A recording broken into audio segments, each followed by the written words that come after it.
ये आपके biomolecules chapter का सेकंड लेक्चर है। आई होप यहाँ आने से पहले आपने फर्स्ट लेक्चर देखा होगा, बराबर से नोट्स निकाले होंगे। एंड इस लेक्चर को देखने से पहले प्लीज उस लेक्चर को प्रॉपरली रिवाइज करके आइए। एंड जो डेटा है उस लेक्चर में बहुत इंपॉर्टेंट है, एक बार उसे आप देख लीजिए।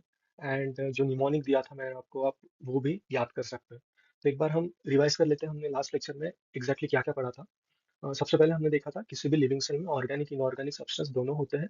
बस इनऑर्गेनिक सब्सटेंस सेल खुद नहीं बना सकता, बाहर से लेता है। और ऑर्गेनिक सब्सटेंस जो होते हैं वो सेल खुद भी बना सकता है और बाहर से भी ले सकता है।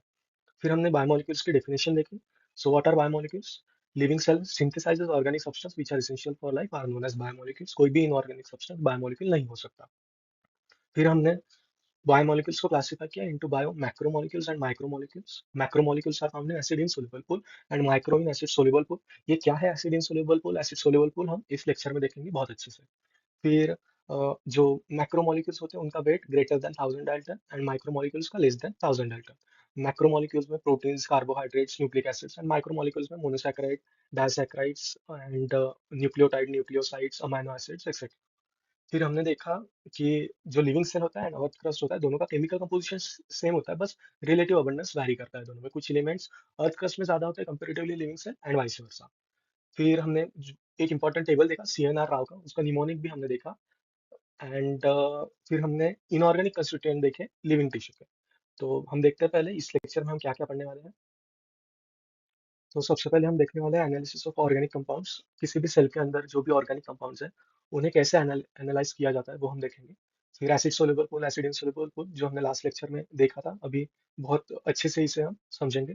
फिर analysis of inorganic components present in cell. फिर लिपिड का केस जो हमने लास्ट लेक्चर में देखा था, एक बार वापस उसे देखेंगे।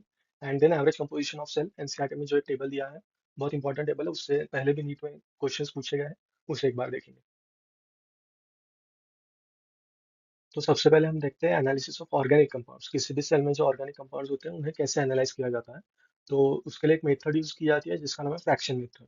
क्या किया जाता है इसमें? जो भी लिविंग सेल है, कोई भी लीफ हो सकती है या फिर कोई भी लिविंग सेल हो सकता है, उसे सबसे पहले मोर्टार और पेसल के मदद से ग्राइंड किया जाता है ना। ये मोर्टार है एंड ये पेसल है।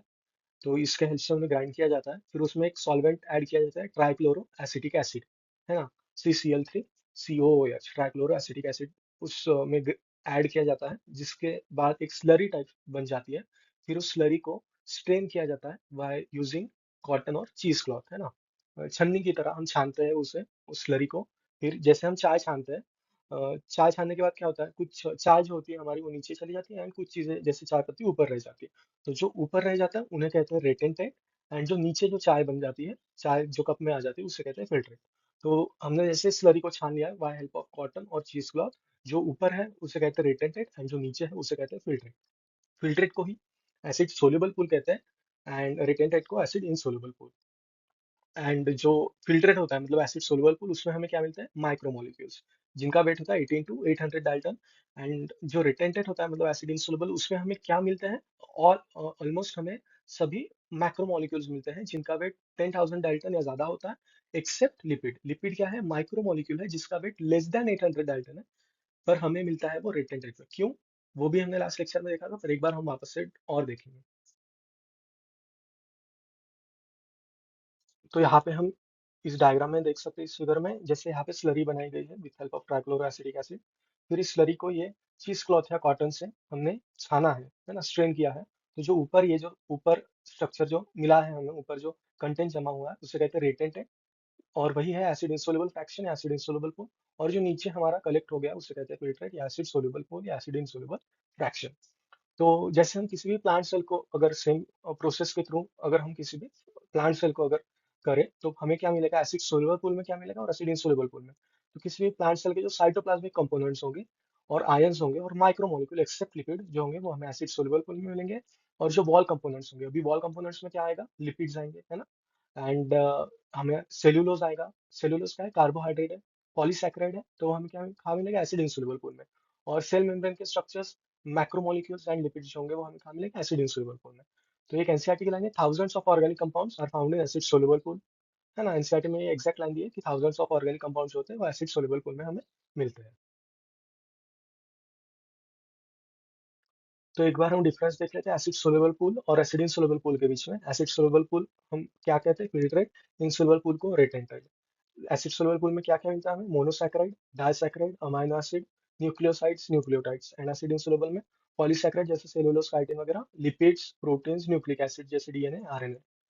बायोमोलिक्यूल्स एंड इनऑर्गेनिक सब्सटेंस हमें एसिड सोल्यूबल पूल में मिलते हैं एंड इनसोल्यूबल पूल में बायोमोलिक्यूल्स सिर्फ सिर्फ। एंड बायोमोलिक्यूल्स में कौन से, इनसोल्यूबल पूल में bio macromolecules along with lipid. And यहाँ पे जो बायोमोलिक्यूल्स मिलते हैं वो कौन से, बायो माइक्रोमोलिक्यूल एक्सेप्ट लिपिड।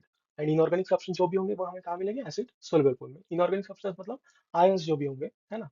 तो एसिड सोल्यूबल पूल में जो सब्सटेंस मिलेंगे उनका क्या होगा, मॉलिक्यूलर वेट कम होगा, that is 18 to 800 dalton. And acid insoluble pool में हाई मॉलिक्यूलर वेट वाले जैसे मैक्रोमोलिक्यूल जिनका अप्रोक्सीमेटली वेट होता है 10,000 डाल्टन, एक्सेप्ट लिपिड जो माइक्रोमोलिक्यूल है जिसका वेट 800 डाल्टन से कम होता है, still they are found in acid insoluble pool. तो एक बार आपको ये क्वेश्चन सॉल्व करना है, which of the following will be found in acid soluble pool. ये जो 15 आपको नाम दिए इनमें से कौन सी चीजें एसिड सोल्यूबल पूल में मिलती है। एक बार आप वीडियो को यहीं पे पॉज कीजिए, इन 15 का आंसर अपने इससे निकालिए एंड देन वीडियो को रिज्यूम करके आप चेक कीजिए। तो आई होप आपने पॉज करके इसे सॉल्व कर लिया होगा। तो देखते हैं, इंसुलिन क्या है हमारा, प्रोटीन है। प्रोटीन तो हमें प्रोटीन क्या है, पॉलीमेरिक है। तो हमें एसिड सोल्यूबल पूल में मिलेगा क्या, नहीं, ये मिलेगा एसिड इनसोल्यूबल पूल में। देन ट्रिप्टोफान अमाइनो एसिड है, amino acid are found in acid soluble pool. Cytidine, cytidine is nucleoside, nucleosides हमें मिलता है एसिड सोल्यूबल पूल में। एडिनोसिन, एडिनोसिन भी न्यूक्लियोसाइड है, ये भी हमें मिल जाएगा। Adenylic acid, adenylic acid is nucleotide. ATP, ATP adenosine triphosphate, ये भी न्यूक्लियोटाइड है, तो ये दोनों हमें मिल जाएंगे एसिड सोल्यूबल पूल में। एडिनाइलिक एसिड एंड एटीपी, ये दोनों दोनों ही न्यूक्लियोटाइड है, दोनों के नाम मतलब एक ही चीज के नाम है ये दोनों चीजें, बट इसमें कुछ डिफरेंस है, वो भी हम सामने देखेंगे इसी चैप्टर में। फिर सेल्यूलोज, सेल्यूलोज क्या है, पॉलीसैकेराइड, ये हमें नहीं मिलेगा एसिड सोल्यूबल पूल में। स्टार्च भी पॉलीसैकेराइड, काइटिन भी पॉलीसैकेराइड, ग्लूकोज जो है वो मोनोसैकेराइड है, तो ग्लूकोज हमें मिल जाएगा एसिड सोल्यूबल पूल में। डीएनए इज न्यूक्लिक एसिड, ये भी नहीं मिलेगा। R R N A, M R N A and T R N A, transfer R N A, तो ये तीनों न्यूक्लिक एसिड्स हैं, ये तीनों हमें एसिड सोल्यूबल पूल में नहीं मिलेंगे। ग्लाइकोजन, ग्लाइकोजन इज पॉलीसैकेराइड है, स्टोरेज स्टोरेज पॉलीसैकेराइड है इन एनिमल्स, तो ग्लाइकोजन भी हमें एसिड सोल्यूबल पूल में नहीं मिलेगा। तो जैसे हमने अभी एनालिसिस ऑफ ऑर्गेनिक कंपाउंड किया, वैसे ही कुछ मेथड्स हैं जिनके हेल्प से हम इनऑर्गेनिक कंपोनेंट्स जो सेल में होते हैं उन्हें एनालाइज कर सकते हैं। तो मेथड का नाम है डिस्ट्रक्शन मेथड या ऐश मेथड। इसमें क्या करते हैं, जो भी फ्रेश सेल है, जैसे एग्जांपल हमने कोई फ्रेश लीफ ले ली, ये इसका जो पहले वेट काउंट करते हैं, फिर उस वेट को क्या कहते हैं, फ्रेश वेट। उस वेट में क्या क्या इंक्लूड होगा, water, organic components and inorganic components. फिर उस लीफ को या सेल को ड्राई किया जाता है, जिसके वजह से उसमें का वाटर जो है वो इवेपोरेट हो जाता है। फिर हमारे पास जो वेट रहता है उससे क्या कहते हैं, ड्राई वेट। अभी इस ड्राई वेट में क्या क्या रहेगा, सिर्फ ऑर्गेनिक और इनऑर्गेनिक कंपोनेंट्स।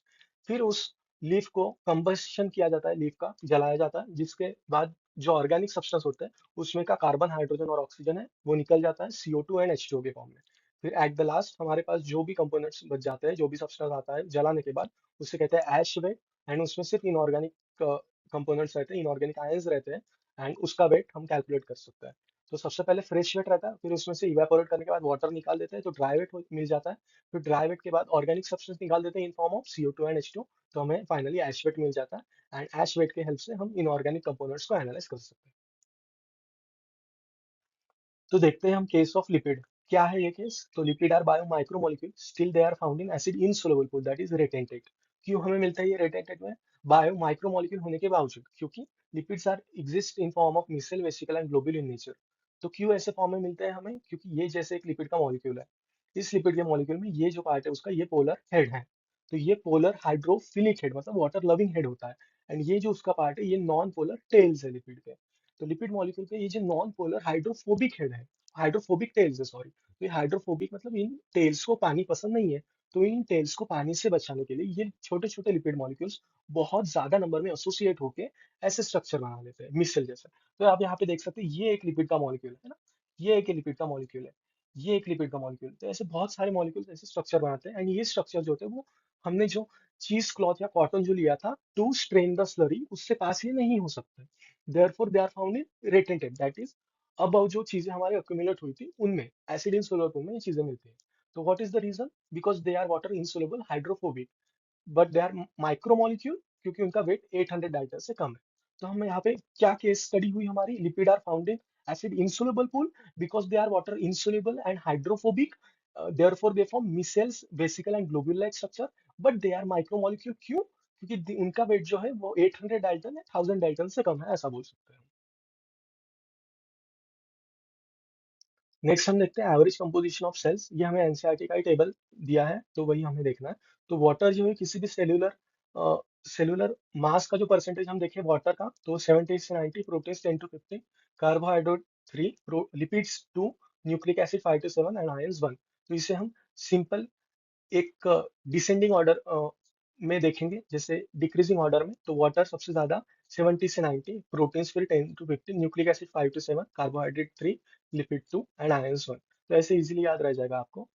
तो ये आप इस पे क्वेश्चन भी आए नीट में पहले, तो आपको ये याद रखना है। तो ये लेक्चर हम यहीं पे रोकते हैं।